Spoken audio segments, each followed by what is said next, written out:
चलिए अब अगले क्वेश्चन पर आते हैं बच्चों। इस क्वेश्चन में क्या बोला है? A heavy iron bar of where W is having its one end on the ground and the other end on the shoulder of a person।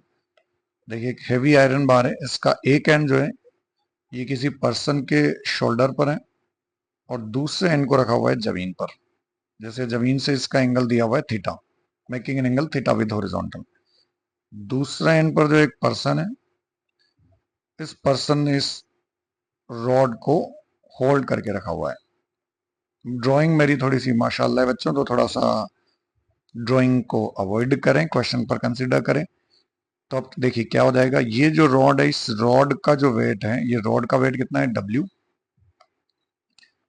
तो डब्ल्यू जो है वो कहां पर एक्ट कर रहा है? सेंटर ऑफ मास पर।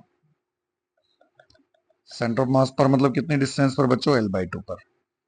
और यहां जो इसका नॉर्मल रिएक्शन होगा, नॉर्मल रिएक्शन लग रहा है इस पर वर्टिकली इस तरीके से। अब देखिए होगा क्या, ये रॉड जो है, ये रॉड इक्विलिब्रियम में है, रोटेशनल इक्विलिब्रियम में है। तो ये डब्ल्यू का जो वेट है, डब्ल्यू वेट जो है ये तो इसको घुमा रहा है किधर? क्लॉकवाइज डायरेक्शन में। तो डब्ल्यू का टॉर्क क्लॉकवाइज और नॉर्मल का टॉर्क एंटी क्लॉकवाइज। नॉर्मल का टॉर्क किधर होगा? Anti clockwise. दोनों एक दूसरे के इक्वल हो जाएंगे। तो हम यहां पर क्या करेंगे? Considering rotational equilibrium. हम कौन सा इक्विलिब्रियम कंसिडर करेंगे बच्चों? Rotational equilibrium. तो considering rotational equilibrium, net torque को हम कितना लिख सकते हैं? नेट टॉर्क को लिख सकते हैं 0।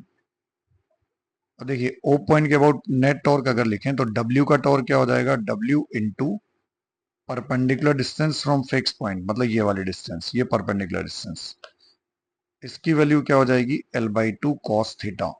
तो W into L/2 cos theta equal to normal का जो टॉर्क होगा वो क्या होगा? Normal into perpendicular distance from fix point.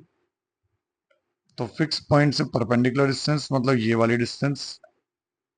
Total length इसकी कितनी है बच्चों? टोटल लेंथ जो है ये है L रॉड की, ये एंगल है थीटा। तो ये वाली टोटल लेंथ कितनी हो जाएगी यहां से यहां तक?